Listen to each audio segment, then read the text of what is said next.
Millfield was the kind of town where nothing extraordinary ever happened, or so the residents liked to believe. In the winter months, snow buried its uneven streets beneath a pristine white carpet, and strings of colorful lights turned each home into a beacon of seasonal joy. The air smelled of pine and baking spices, and the town square brimmed with vendors selling mulled cider and handcrafted ornaments. Yet beneath this festive veneer lay something older, darker, an undercurrent of dread that stirred only as December deepened. The legend of the man with the red bag was Millfield's most peculiar tradition. Every year, parents would spin the same tale to their children. An ominous figure clad in shadow would come down from the hills with a crimson sack slung over his shoulder. Unlike St. Nicholas, who brought joy and gifts, this figure brought despair. He wouldn't leave trinkets beneath the tree but instead took from the houses he visited. It was said that he came for those who weren't careful, children who sneaked out after bedtime or adults who gave in to their own selfish whims. I never gave much thought to the story growing up.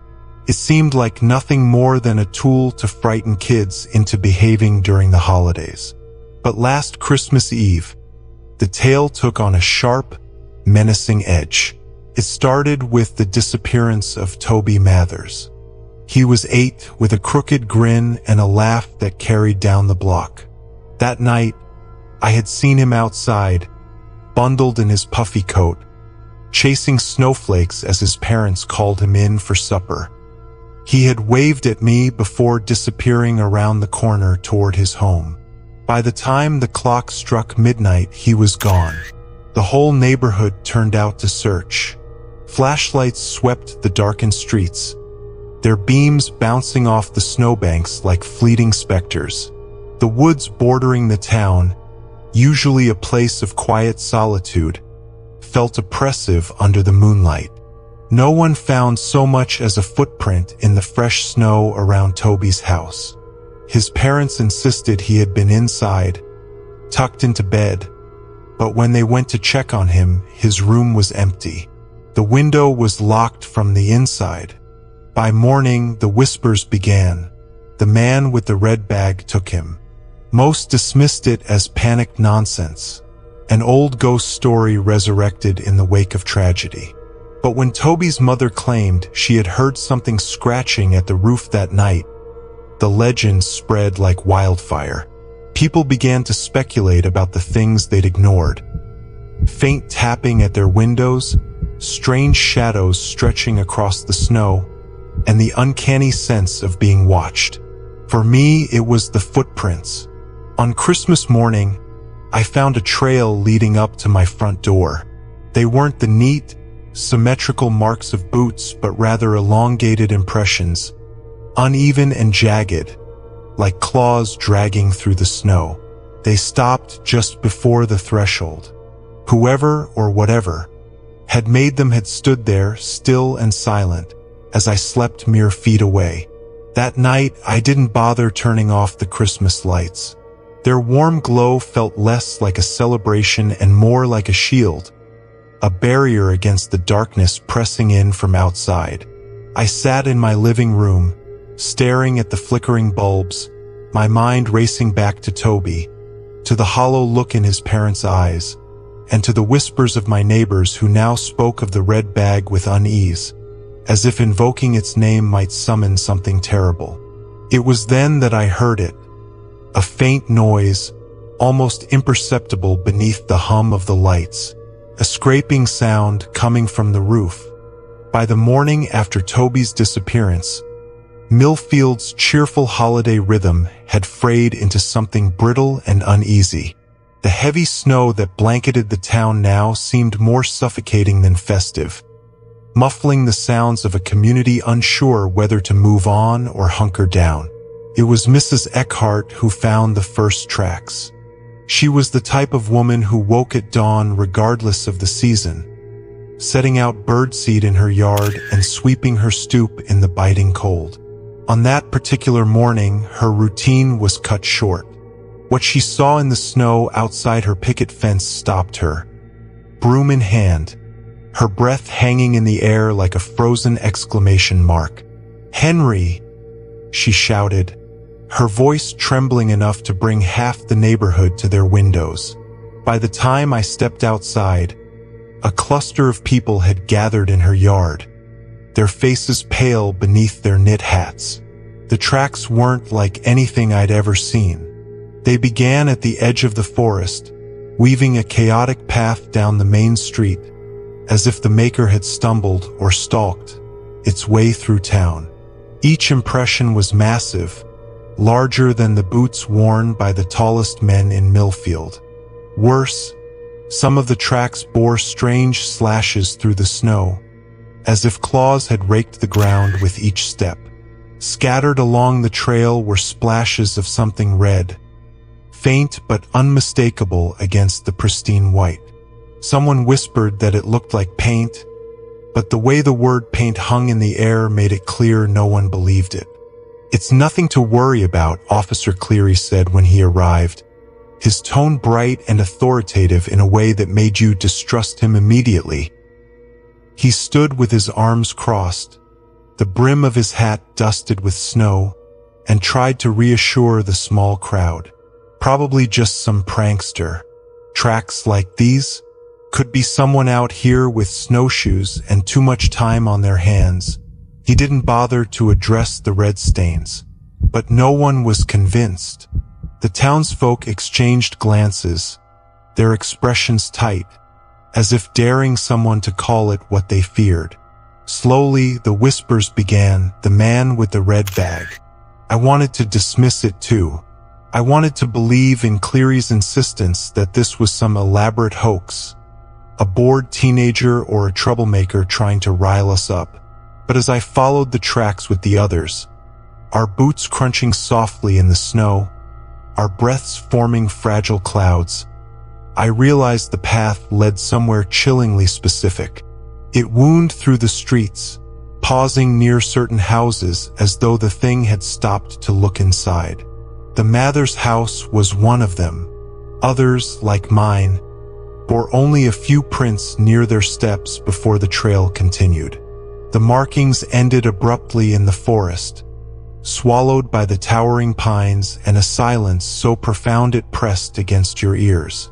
No one dared follow them into the trees. By noon, the whole town was talking. Over coffee in the diner and in hurried whispers at the grocery store, people swapped theories. Some clung to the hope that it was a trick, a cruel but explainable joke. Others leaned into the more sinister explanation, that the stories passed down through generations were true. The man with the red bag was here. At home that evening, I couldn't shake the feeling that we were being watched. Through the window, the snow fell in lazy spirals, masking the yard in fresh layers of white.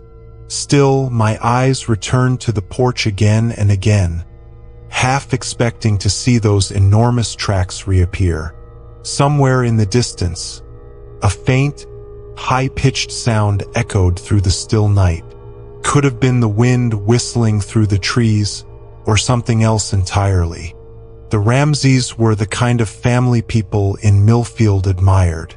Their house was always the brightest on the street during Christmas, strung with lights that twinkled in perfect rhythm, their decorations chosen with such care that neighbors whispered about professional help. Inside, their tree stood proud in the bay window, piled high with a precise number of gifts, 2 for every family member, all wrapped in festive paper and tied with satin bows. It was precisely this orderliness that made the intrusion all the more chilling. At first, they didn't notice it. The morning had begun as Christmas mornings always did. The smell of cinnamon rolls filled the kitchen, and the kids, 8-year-old Lily and 10-year-old Sam, bounded down the stairs, still in their pajamas. Their laughter echoed through the house as they tore into the first wave of presents, ribbons flying, wrapping paper crumpled and discarded into a pile by the fireplace. But then came the sack. It was Lily who found it, tucked among the others under the tree. Unlike the carefully chosen and wrapped gifts, this one was haphazard. A crimson cloth bag, its fabric coarse and stained in places with dark patches that made Mrs. Ramsey's stomach churn. It had no tag, no bow, no indication of who had placed it there. "Who's this from?" Lily asked, holding it up with both hands. Her parents exchanged a puzzled glance. "Not us," Mr. Ramsey said, reaching for the sack. The second his fingers brushed the fabric, his expression changed. He froze, as if the thing had burned him, before yanking it open in one swift motion. The smell hit them first. Mrs. Ramsey stumbled back, covering her mouth, her eyes wide with uncomprehending horror. Sam, who had been reaching for his new remote control car, turned pale and dropped it with a clatter. Even Lily, too young to fully grasp what she was seeing, began to cry. Inside the sack was a grotesque mockery of a child's toy, a doll cobbled together from something that should never have been used to make a toy. Its limbs were crudely stitched from patches of skin that varied in color and texture. The head, lopsided and malformed, bore hollow eye sockets stuffed with cotton, and its torso, oh God, its torso, was disturbingly warm to the touch. By the time the police arrived, half the neighborhood had gathered on the Ramseys' lawn. Word traveled fast in Millfield, especially when it came to fear. Officer Cleary, now noticeably less dismissive, handled the sack with a pair of gloves, his face ashen as he ordered everyone to stay back. But the damage was done. The story of the thing under the Ramseys' tree spread faster than a winter storm. The whispers began again, louder this time. People gathered in clusters on porches and at street corners, debating whether this was a sick joke or proof that something truly sinister was at play. Some swore the sack was a message, a warning of what would happen if they didn't heed the old stories. By evening, the Ramseys' once pristine yard was eerily quiet, the lights on their house turned off for the first time in years. Across town, doors were bolted, curtains drawn tight against the night. But no amount of locks or prayers could shake the growing sense that they were no longer alone. In the stillness of my own house, I found myself staring at the fireplace, imagining what might crawl down its dark throat if given the chance. My mind wandered to the tracks in the snow, the blood-red stains, and now this terrible offering. The Ramsey sack wasn't the last. The decision to act came quietly, though its implications were deafening. By now, the streets of Millfield were haunted not by ghostly figures but by the absence of life, an oppressive stillness broken only by the occasional clink of frost-coated wind chimes. People stayed locked inside their homes, whispers muffled behind drawn curtains. Yet, for a few of us, staying hidden wasn't an option. We met at the old community hall, a structure as weathered as the town's founding myths. It smelled faintly of mildew, and the single space heater struggled against the December chill. Ethan, whose face was drawn with the hollows of a man who had aged decades in mere days, stood near the center of the room. He gripped a battered flashlight in one hand and a scarf in the other, the fabric frayed where his son had chewed on it nervously as a toddler. He didn't speak much, but his eyes burned with determination. Mia arrived soon after, her expression as unreadable as always. She was younger than most of us, not quite out of her 20s, but her presence carried a weight that none of us questioned. Her sister had been among the first to vanish when the stories of the man with the red sack were still just whispers in darkened rooms. Tonight, she carried a worn backpack slung over one shoulder, the contents of which she refused to share. I was there too, though I couldn't explain why. Maybe it was guilt. Guilt for what I hadn't done when Ethan's boy disappeared. for the looks I gave Mia whenever she spoke of her sister. Maybe it was the creeping realization that this time, no amount of prayers or bolted doors would keep us safe. "What exactly are we looking for?" a man named Peter asked, breaking the silence. He was older, wiry, his breath fogging in the cold air. "Answers," Ethan replied, his voice hoarse. "And if we're lucky, something else." "What's something else supposed to mean?" "Clues," Mia interrupted, stepping forward. Her tone was sharp, precise. "Anything that tells us where to go next. Track signs. Anything left behind." Peter snorted but didn't argue. As we prepared to leave, I caught sight of Mia unpacking her bag. From it, she pulled a thin notebook, its pages crammed with messy scrawls and jagged sketches. "Notes," she explained when she caught me staring. From the other times, she didn't elaborate, but I could see the edges of drawings, shapes that didn't belong to this world, angular and jagged like broken bones. We decided to start where it all began, Ethan's yard. It wasn't far, but the walk there felt endless, the snow crunching beneath our boots like the ticking of some cruel clock.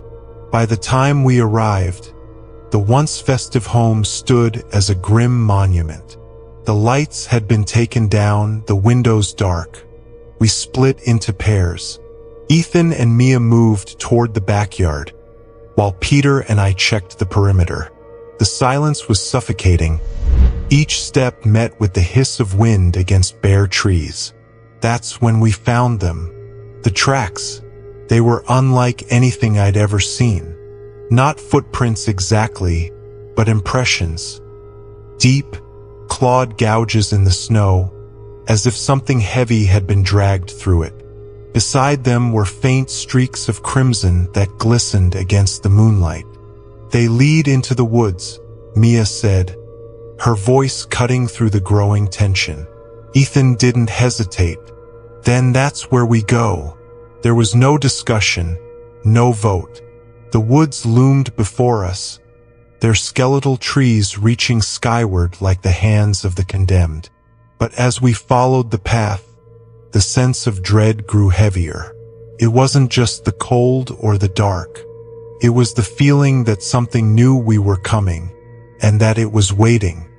The cabin was a jagged shadow against the dark woods, its outline barely discernible beneath the dense canopy of skeletal trees.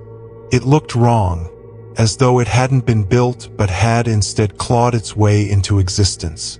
The boards were warped and uneven, the roof slumped like a dying animal, and every surface appeared stained by some dark, oily substance that resisted the frost clinging to the rest of the forest. Ethan was the first to approach. He held his flashlight tightly, though its weak beam seemed to falter as it neared the structure, swallowed by the unnatural gloom. Mia and I followed, each step more reluctant than the last. Peter muttered something about bad omens and hung back, his breath quick and shallow. The door hung ajar, creaking faintly in the icy wind. I wished it were locked, wished we'd have an excuse to turn back. But Ethan, resolute as ever, pushed it open and stepped inside. The smell hit us first, a pungent, metallic odor that clung to the back of the throat, making it impossible to breathe deeply without gagging. It was the smell of rot, but worse. There was a cloying sweetness beneath it, like something trying to mimic the scent of life and failing miserably. Inside, the space was small and dim, the air thick with a suffocating stillness. The walls were lined with shelves, each one buckling under the weight of grotesque artifacts. At first, I thought they were merely strange sculptures, but as my eyes adjusted, I saw the truth. They were toys, dolls, marionettes, tiny figurines, all made from flesh and bone. A doll with hollowed-out eyes sat on a rocking chair, its arms stitched together from sinew and pale skin. A miniature carousel spun slowly on a nearby table, its poles fashioned from spines, and its horses from what I could only hope were animal remains. Ethan gagged and turned away, his face pale, but Mia moved closer, her expression unreadable. She reached out toward a small train set, its cars linked by finger bones, and stopped abruptly as if sensing something watching her. "This isn't just some sick lunatic," she said softly, her voice tight. "This is calculated." As she spoke, the floorboards beneath us groaned, not from our weight but as if in response to her words. I shuddered and scanned the room, half expecting something to lunge from the shadows. Then we noticed the phonograph. It sat in the corner, partially obscured by a pile of decayed cloth that might once have been a curtain. Its brass horn was tarnished, but the record on its turntable gleamed unnaturally, as though untouched by time. Without a word, Mia stepped forward and turned the crank. The needle dropped, and a distorted voice crackled to life. "Welcome," it rasped, the words dragging like nails across stone. "To the domain of the collector." The voice was neither male nor female, neither old nor young. It was wrong, and it made my teeth ache just to listen. "For centuries, I have walked among you. I take what is offered, your greed, your fear, your pain. I weave them into my creations, each a masterpiece of suffering." The words sent chills down my spine. Ethan's jaw tightened, his knuckles white against the flashlight. "You call me by many names, a demon, a ghost, a legend, but I am none of these. I am the hunger that resides within you all, the darkness you invite with every selfish thought, every cruel act." The record skipped, the voice warping into an unintelligible growl before resuming. "And now you have come to me, bearing your grief and anger like gifts. Do you wish to see my collection?" The needle lifted, the phonograph falling silent, but the air seemed heavier than before. We stood frozen, the weight of the words pressing down on us. "That's not just a story," Mia whispered, her voice trembling for the first time. "It's real. He's real." Ethan turned to the shelves, his flashlight beam catching on a toy soldier, its chest cavity hollowed out and stuffed with a still pulsing heart.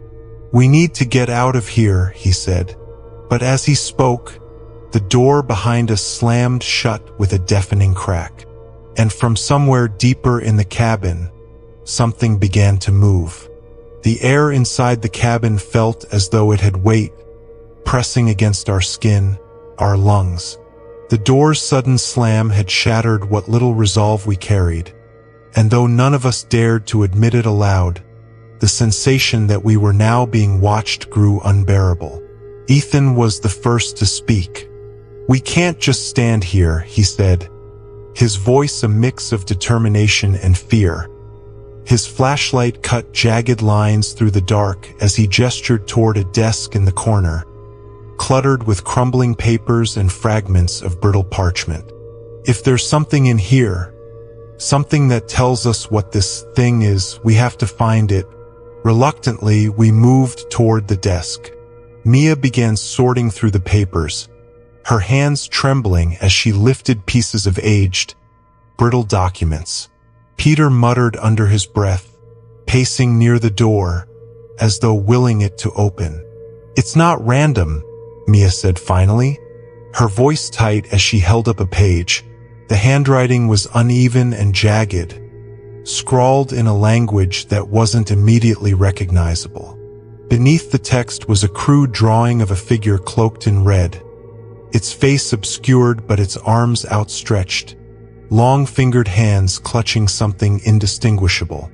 Around it, smaller figures knelt, their heads bowed in reverence or fear.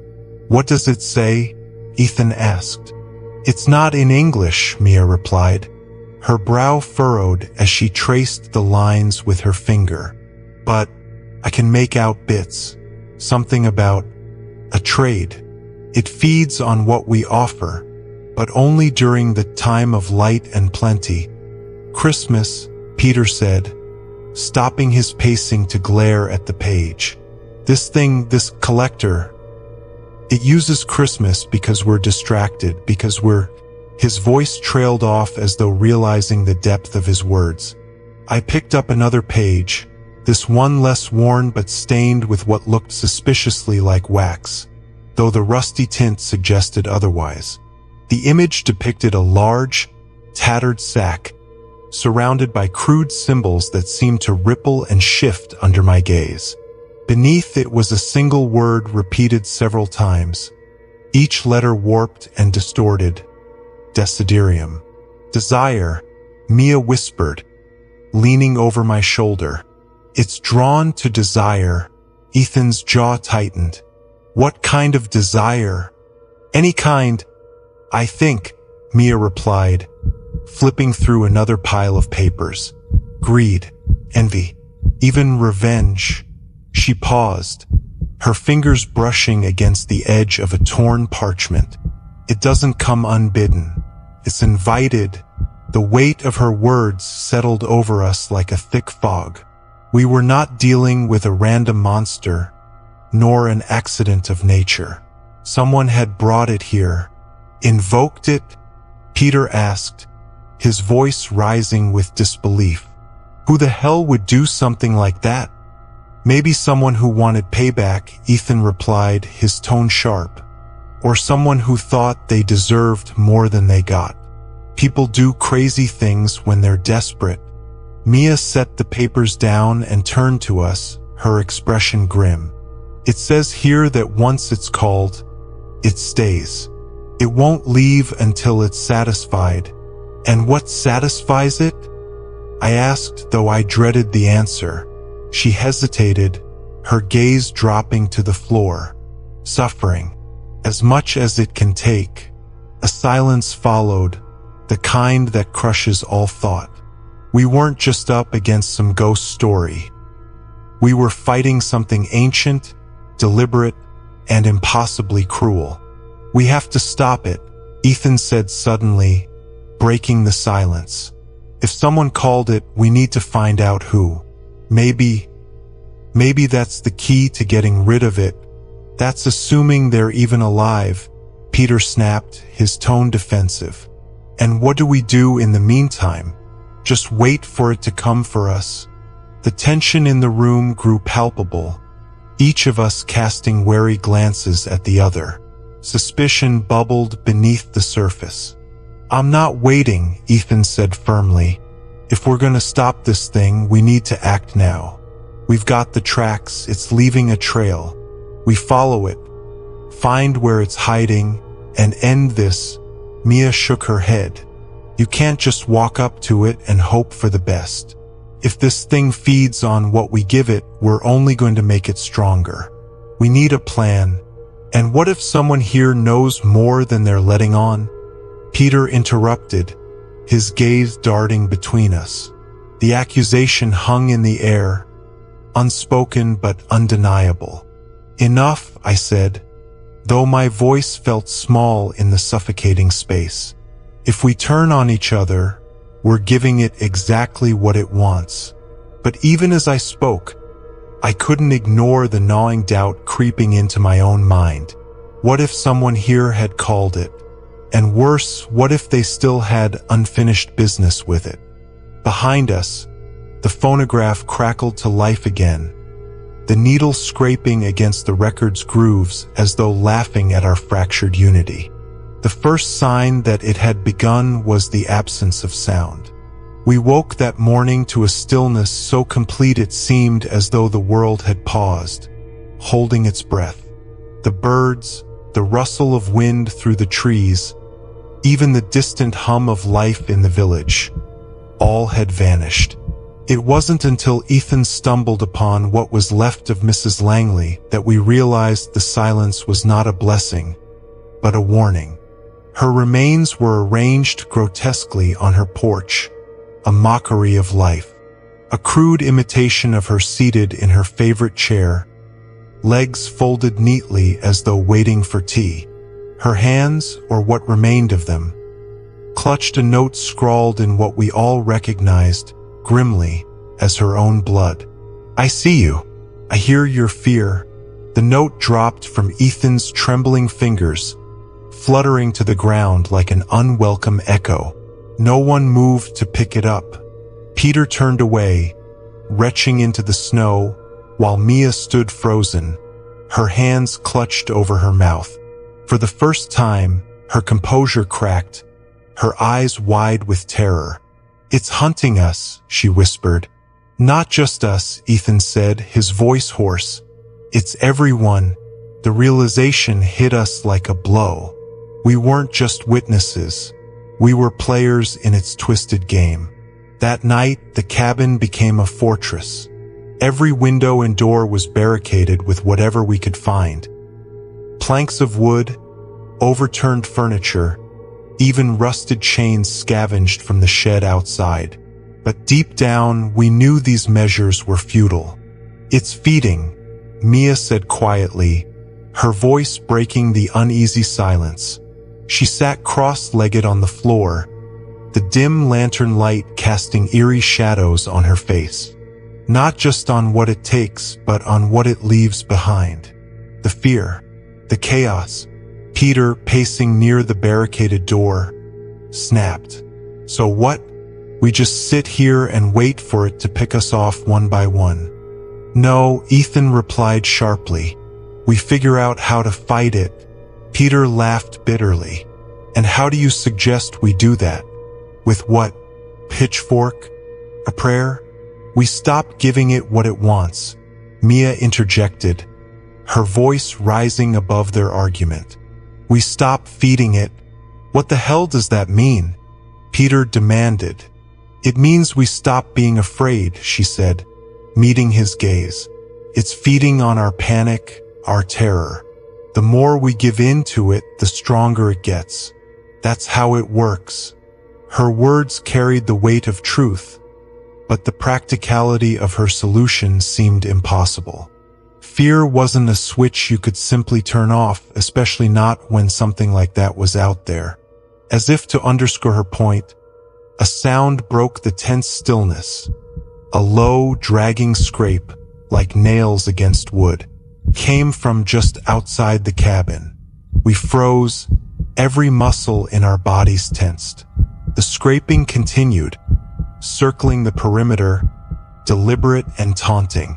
"It's here," Ethan whispered. The scraping stopped abruptly, and for a brief, terrible moment, silence reigned again. Then came the pounding. Heavy, deliberate blows against the front door, each strike rattling the makeshift barricade. "Don't let it in," Mia hissed, clutching a rusted crowbar she'd found in the corner. The pounding continued, louder and more violent, until it seemed the door would splinter under the force. And then it stopped. We held our breath, listening. The silence stretched on, thick and oppressive. Peter, unable to bear it any longer, moved toward the door. "Don't," Ethan warned, but it was too late. Peter peeked through a gap in the barricade and screamed. Whatever he saw broke him. He stumbled back, his face pale as snow, his eyes wide and unseeing. It's, he stammered, but the words wouldn't come. That was when we heard it. A low, guttural laugh that seemed to come from everywhere and nowhere at once. It vibrated through the walls, the floor, our very bones. Ethan grabbed Peter by the shoulders, shaking him. "What did you see?" he demanded. Peter's lips moved, but no sound came out. He sank to the floor, clutching his knees and rocking back and forth like a child. The laugh faded, replaced by a new sound, the faint rustle of paper. A single sheet slipped through the barricade, carried by an unseen hand. Ethan snatched it up, his jaw tightening as he read the words aloud. "The game has begun. Run if you wish." Hide if you can. But know this. I will find you. We were no longer just pawns. We were prey. The past had a way of staining the present, seeping through the cracks of time to drown the unwary. Mia felt this truth as her trembling hands turned the brittle pages of the ledger. The book was ancient, bound in leather so dark it seemed to drink the light, the edges worn smooth by generations of desperate hands. Each entry reeked of desperation, promises scrawled in blood-red ink, but one name, one entry, caught her breath like a claw around her throat. Josephine Abernathy. The bargain. The words were simple, but what they implied was anything but. Mia read aloud, her voice trembling. To him, I give the lives of those yet unborn. In exchange for this, fields that never wither, hearths that never cool, and a town where no shadow dares linger, save his. Ethan leaned in closer, his eyes narrowing as he scanned the passage. She sold us, he whispered. She sold everything for prosperity. Peter, who had yet to fully recover from the horrors of the previous night, spoke from his corner of the room. His voice was raw, almost feral. And now we're the payment. But Mia wasn't listening. Her fingers skimmed the pages feverishly, searching for an answer, a way to undo what had been done. The demonic signature was there, a grotesque sigil that seemed to pulse on the page, as though it were alive. Beneath it was a list of terms, scribbled in shaky handwriting. A child at each solstice, a game every century, no interference, and then a single line that struck like a dagger. The artifact remains his tether. The artifact, she murmured, her mind racing. If we destroy it, we break the connection, Ethan finished, his voice grim but resolute. What artifact? Peter asked, his voice tinged with hysteria. What are you talking about? Mia slammed the book shut and turned to face the others. It's something physical, something tangible. He needs it to maintain his hold here. If we can find it, we might have a chance. Ethan's gaze was piercing. Do you know where it is? Mia hesitated, the weight of her realization heavy in the air. The church, she said finally. The old one, the one that's been abandoned for decades. It was built by Josephine Abernathy herself. If she sealed the pact, that's where it'll be. Peter let out a sharp, bitter laugh. The church? You want to go into that place? It's suicide. It's our only chance, Ethan said, his voice like steel. Or would you rather wait here for it to find us? Peter had no answer for that, but his silence was enough. The journey to the church was a descent into madness. The snow seemed heavier here, the cold more biting, as though the land itself recoiled from their presence. The shadows stretched unnaturally long, twisting into shapes that hinted at things that should not exist. When the church loomed before them, its silhouette jagged and broken against the pale moonlight, Mia felt her resolve waver. The building was a ruin, its once grand facade marred by decay. Vines twisted like veins across its stone walls, and the great wooden doors hung askew, as though inviting them into its maw. Inside, the air was heavy, oppressive, carrying the faint, sickly sweet smell of rot. The pews were overturned, the altar desecrated, but at the center of the room, bathed in a shaft of pale light, stood a pedestal. And on that pedestal sat the artifact. It was no grand relic, no gilded treasure. It was a child's toy, a simple wooden top, its edges smoothed by time, its painted surface chipped and faded. But even from a distance, Mia could feel its wrongness, a pulsating aura that seemed to vibrate in her skull. That's it, she whispered. Peter took a step back. You're telling me that's what's been keeping this thing alive? A toy? It's not just a toy, Ethan said darkly. It's a symbol, promise. And if we destroy it, the air around them shifted, thickening like syrup. A low growl reverberated through the walls, shaking dust loose from the rafters. He knows, Mia said, her voice trembling. He knows we're here. Ethan moved toward the pedestal, but the ground beneath him cracked, a fissure opening to reveal darkness that seemed to stretch forever. From it emerged a figure, impossibly tall and clad in tattered red, its face obscured by a shifting, featureless void. The man with the red bag. Go, Ethan barked, his voice echoing through the crumbling church. I'll hold him off. No, Mia shouted, but Ethan had already grabbed a rusted metal bar from the floor, brandishing it like a sword. Mia's eyes darted to the artifact, the top that pulsed with the weight of generations of despair. She hesitated only a moment before lunging for it, her fingers wrapping around its cold, wooden surface. The growl turned into a deafening roar, and the room exploded into chaos. The night stretched taut, as if the world itself held its breath in anticipation. The wind screamed across the open fields, tugging at the brittle timbers of the old Sinclair barn. It was a husk of its former self, abandoned for decades, its roof half-collapsed and walls scarred by time. But tonight it would serve a purpose. Tonight it would be the stage for their last stand. Mia stood at the edge of the clearing, her face pale and eyes hard, clutching the wooden top, the artifact, in her trembling hands. It radiated a malevolence that seeped into her skin, a whispering promise of despair. Peter and Ethan worked in grim silence, rigging the barn with makeshift traps. Jagged farm tools hung precariously from the rafters, ropes tied to barrels of kerosene, ready to spill and ignite at the right moment. It's not enough, Ethan muttered, his voice rough with exhaustion. It's all we have, Mia snapped. Unless you have a better idea, this is our shot.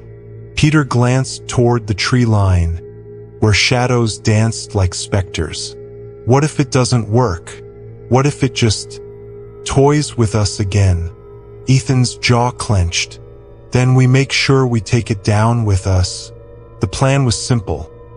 Lure the man with the red bag into the barn, use the artifact to bait him, and trap him inside. But simplicity did little to quell the dread gnawing at their hearts. As the hours dragged on, the cold seemed to deepen, as though the air itself recoiled from the gathering storm. Then it came. The first sign was the silence.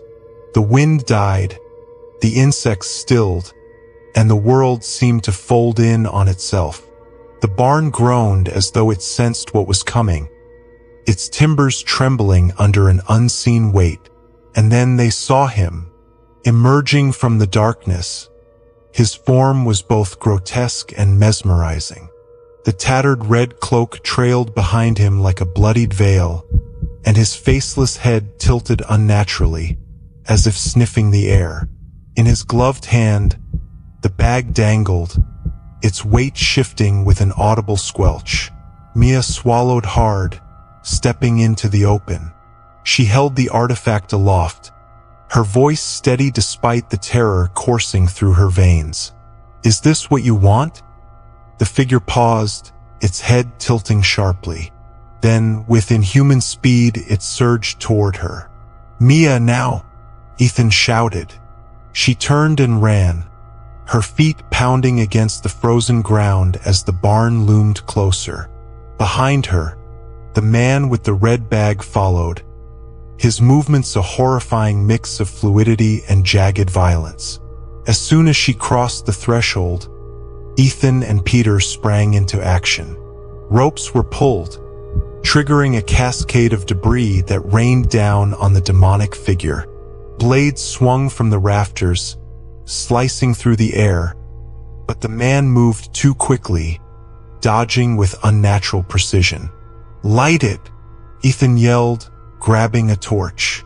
Peter hesitated for only a moment before striking a match. The kerosene-soaked floor ignited with a roar, flames licking at the walls and consuming the dry wood with ferocious speed. The barn became an inferno, the heat blistering, the light casting monstrous shadows. For a moment they thought they had succeeded. The man with the red bag staggered, his cloak catching fire, his form writhing in the flames. But then he turned and Ethan saw the truth. The creature was not burning. It was feeding. The fire seemed to sink into him, his form swelling and shifting as if absorbing the energy. And then Ethan saw them, faces. Pressed against the surface of the demon's shifting form were the faces of its victims, their mouths frozen in silent screams. Among them, Ethan recognized his son. "No," he breathed, his voice breaking. The realization hit like a physical blow. The man with the red bag did not simply kill. He consumed. Each victim became a part of him, their essence fueling his eternal hunger. Ethan lunged forward, reckless and desperate, but the creature swatted him aside like a rag doll. He crashed into the barn wall, the impact driving the air from his lungs. "Ethan!" Mia screamed, but her cry was lost in the chaos. The barn groaned under the weight of the fire, beams collapsing as the flames devoured their sanctuary. "This isn't working," Peter shouted, his voice frantic. Ethan struggled to his feet, his gaze locking on the artifact still clutched in Mia's hand. "The top," he gasped. "Destroy it now." Mia hesitated, her mind racing. If she destroyed it, would it weaken the demon? Or would it unleash something even worse? But there was no time for doubt. With a guttural cry, she hurled the artifact into the flames. The effect was immediate. The man with the red bag let out a sound that was neither human nor animal, a shriek that seemed to tear through the very fabric of reality. His form twisted and contorted, the faces of his victims distorting in agony as the connection to his power was severed. The barn collapsed in a shower of sparks, burying them all in darkness. The barn was no more. What remained was a smoldering ruin of ash and broken beams. The air was thick with smoke, the flames still licking hungrily at the night sky as if they had not been sated. The ground was scorched, and all that could be heard was the crackling of the fire, the occasional rattle of a dying timber. Ethan, Mia, and Peter stood at the edge of the wreckage, their bodies battered and their minds numb. The demon, the man with the red bag, was gone. At least that was what they had hoped. Yet as they watched the last embers of the barn flicker out, something else stirred in the smoke. Something darker, more terrible. The air grew cold, impossibly cold. And then, from the ashes, a voice slithered out, low and guttural, like the scraping of nails on a chalkboard. "You think you've won," the voice hissed, but it was not the voice of the man, not the voice of the demon they had chased across the land. No, this voice was deeper, more ancient, something that echoed in the very bones of the earth. "You think you can end what was never meant to be ended." Ethan's heart pounded in his chest. He spun around, his eyes searching the darkness for the source of the voice. "What are you?" Mia whispered, her voice trembling. From the swirling smoke, a figure began to take shape. It was not a man. It was not even close. The man with the red bag had been but a veil, a mask worn to deceive them. Now, before them, stood the true form of the demon. A hulking, twisting monstrosity, its body an amalgamation of sinew and bone, stretched thin and coagulated in places, as if it were a patchwork of the dead, the lost, and the damned. Its skin was a tangle of pulsing veins and glistening tendrils, each twitching like 1,000 worms writhing in the muck. Its eyes, if they could even be called eyes, were pools of liquid black, endless voids where nothing existed except for an all-consuming hunger. Mia recoiled, her hand instinctively clutching the necklace at her throat, as if it could protect her from this abomination. Peter stood frozen, his mouth agape, the last remnants of his courage melting away. But Ethan stepped forward, his fists clenched, his mind spinning with every thought of what had been lost. His son, his family, his home. "You cannot kill me," the demon boomed, its voice a symphony of suffering. "I am not of your world. I have existed before your kind had names, before your blood ran warm." It lifted a grotesque hand, the fingers like long, brittle claws. "I am hunger. I am greed. I am the darkness that dwells in your hearts." "Then why did you come here?" Ethan spat, each word laced with bitter rage. "Because you're kind. You're kind." The demon's voice faltered, distorting as if the very notion disgusted it. "You built this place on a pact sealed by the blood of the innocent. You thought the price was small, so small, just a sliver of sacrifice for prosperity. But you forgot. You forgot who you called to this place." The revelation hit like a punch to the gut. Mia staggered, her hand covering her mouth. The truth of it all, how far back the horror stretched, how deeply embedded the darkness was, flooded over them. They had unknowingly stepped into a lineage of blood and pain that reached beyond the founding of this town, beyond the generations of men and women who had dared to bargain with things they could never understand. "You're a result of a pact," Peter murmured. "A demon created by this town's greed. And now the price must be paid in full," the demon crooned. The group fell silent as the enormity of their situation became clear. There was no way to kill it, not without destroying everything. No weapons, no rituals. Only one way remained: to banish me, the demon said, its voice becoming an almost gleeful purr. "There must be a sacrifice." Mia's breath hitched, her heart thundering in her chest. "Sacrifice? What do you mean?" The demon's eyes glowed with a sickly crimson light. "The purest heart," it whispered, "the one untouched by the greed of man. Only then can I be banished. Only then will you be free." Ethan's mind reeled as the demon's words sunk in. A sacrifice. But who?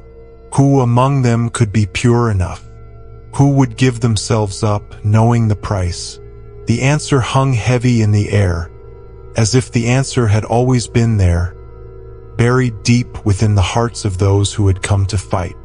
Mia turned, her eyes wide with understanding. She looked at Peter, who had remained silent, and then at Ethan, whose face was now ashen with the weight of realization. There could only be one answer. There could only be one who could give what was needed to end the suffering. The silence stretched between them, suffocating. And then Mia spoke, her voice barely a whisper, as if the very words were poisoned. "I'll do it." Ethan's head snapped toward her, his face a mixture of shock and disbelief. "No, Mia." But Mia's eyes were steady, cold with a resolve that was terrifying in its purity. "I'm the only one left who hasn't been consumed," she said softly. "The only one who can make this right." "Please," Ethan pleaded, his hands outstretched toward her. "There has to be another way." But Mia shook her head, stepping back from him, the dim light reflecting in her eyes like a distant star. "This is the only way." As she turned toward the demon, Ethan felt the weight of the world press down on him. The truth had been revealed, not just about the demon, but about the human heart and its fatal flaw. The greed, the desire for power and safety that had unleashed this nightmare upon them all. And now it would take the purest among them to end it. Mia moved toward the demon, her body trembling as she crossed the threshold of the curse. "I'll end it," she whispered again, almost to herself, and then the darkness took her. The town was eerily quiet, wrapped in a cold stillness, broken only by the flickering lights of Christmas decorations. The houses, adorned with red ribbons and decorated trees, seemed to ignore the horrors that had unfolded. The air was thick, laden with the sweet, acrid smell of blood and ashes, as if Christmas itself had become a corpse, decorated with hollow promises of joy. Inside the small church, the group stood together, their faces illuminated only by the flickering candles, trembling in a silence that felt eternal. Ethan looked at the others. Peter, crouched near an improvised altar, clutching the artifact. Mia, still pale but with eyes full of unwavering determination. And finally, the image of his wife, whose memory tortured him every moment, even though she was no longer there. He knew that everyone's fate rested on his shoulders. He knew that this would be the last Christmas of their lives. "It's almost time," Mia said, her voice shaky but firm. "The artifact is ready. The demon, the red sack man, he's coming." Ethan stepped forward, feeling the weight of the world on his shoulders. It was him who had to do this. The fate of his city, the safety of his son, everything depended on what he was about to do. "I'll do it." Peter looked up at him, eyes wide with terror. "Ethan, no. We don't need this. The artifact." But Ethan was already moving, his hands sweating, his heart racing. He knew what he was asking, what he was about to sacrifice. "Use it to seal the gate," Ethan said, his voice steady. "When I make the sacrifice, you'll have only a moment. A moment to use the artifact and banish the demon." No, Ethan, don't do it," Mia cried, her voice nearly breaking. But he didn't listen. His eyes were locked on the altar, the flickering candles, and the memory of his wife. The only thing that kept him here, fighting, breathing. "This is my fate," he whispered to himself, "and everyone else's." Suddenly, the church doors burst open with a violent crash. The lights above flickered violently, and a gust of frigid air blew inside. The scent of rot, of burning flesh, filled the room. And then he appeared.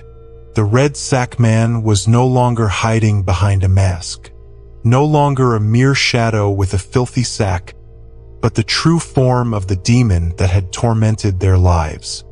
He was larger than any human, his skin constantly disintegrating and regenerating, as if made of pieces of living flesh. His eyes, empty and insatiable, reflected the darkness of a hell that knew no end. He crawled into the church, his heavy, dragging steps leaving a trail of blood and dust behind him. "Ethan," the demon's voice was soft, almost seductive. "You don't understand. Nothing you've done or will do can change what has already been sealed." Ethan stepped forward, his eyes fixed on the demon, feeling the weight of the pain in his chest. He wouldn't give in. He had no choice. "I choose my son," he said firmly. "I choose those who are left." The demon laughed, a deep, insane sound, as if the very sound of the world breaking apart was music to his ears. "You are weak, Ethan. You always have been. This was never about you. It was about them, about the power of revenge, about choices made long before you were born." But Ethan wasn't listening anymore. He felt something rise within him, something primal, something stronger than fear or pain. He knew what he had to do. He knelt before the altar, closed his eyes, and stretched his arms toward the demon, who was approaching like a shadow, an insatiable, consuming entity. In that exact moment, as the demon raised its claws to strike the last line of resistance, the artifact in Peter's hands blazed with light, as if the rays of 1,000 suns were being concentrated within it. Peter lifted the box, and with a strength he didn't know he had, he placed it at the center of the church. The flames of the candles flared up, dancing like lost souls. And then, the entire town seemed to shudder. Ethan felt an unbearable pain, as if his body was being torn apart from the inside out, his flesh consumed by the force of the decision he had made. But he didn't stop. He couldn't stop. He looked at Mia, who was beside him, holding the artifact with trembling hands, her face full of tears, but also of an indescribable strength. They were doing it.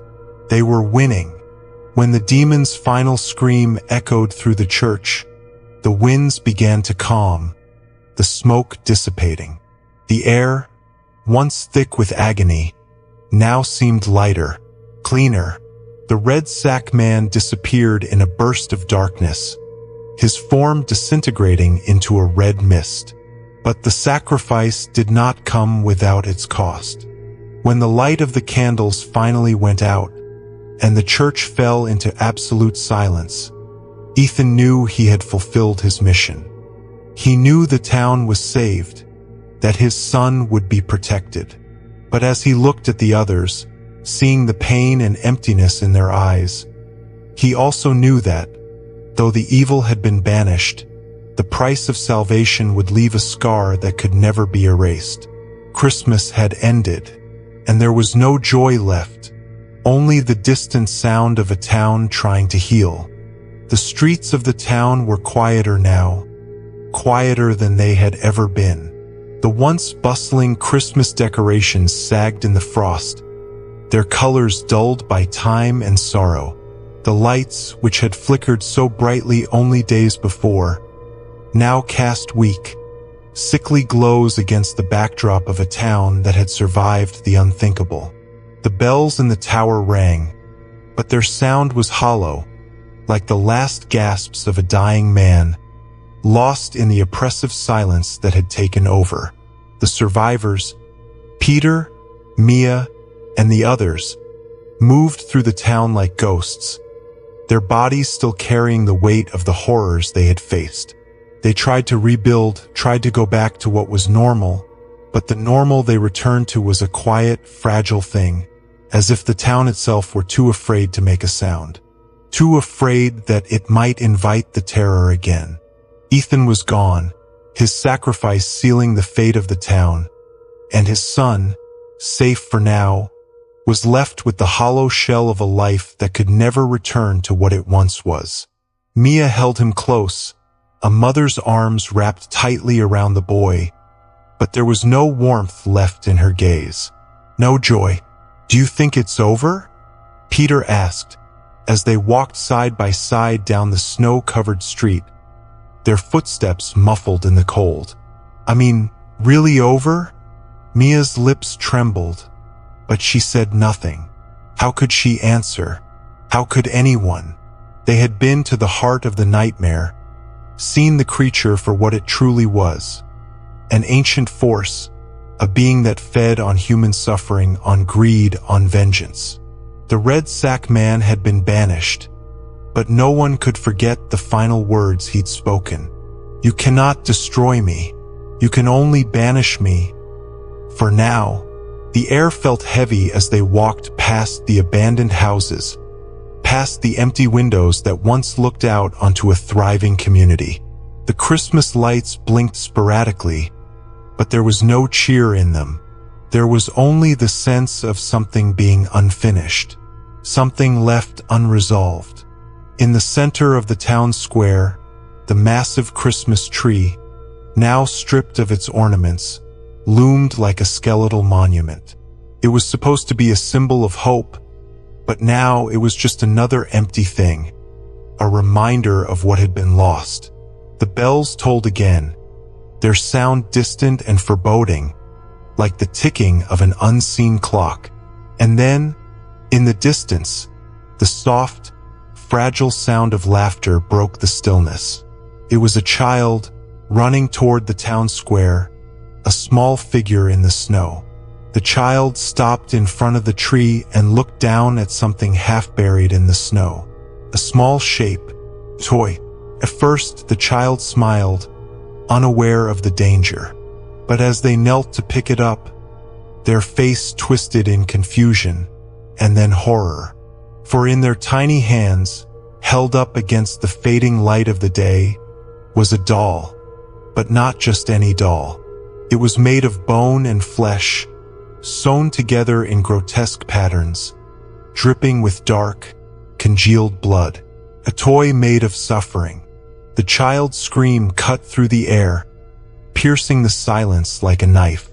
The sound of it echoed across the town, a harbinger of things to come. Mia and Peter turned sharply, the horror in their eyes matching that of the child's. Couldn't be, but it was. As the bells rang again, louder now, their sound vibrating through the town like a warning, the sky above seemed to darken. The wind picked up, carrying with it an unnatural chill, and for a brief moment, a shadow passed over the town. Something large, something ancient, something hungry. The pact had been broken, but the cost of salvation was not enough to sever the ties that bound them. The red sack man was not gone. He had merely been pushed back into the dark, waiting for the right moment to return. And as the child dropped the doll, running in terror toward their parents, the final question lingered in the cold air. How long before the pact is made again? How long before the blood is spilled once more? For in the shadows, something waited, something that would never truly die. The red sack man had not been banished. He had only been delayed. The sound of bells rang louder, and, in the distance, the wind began to whisper. The terror was not over.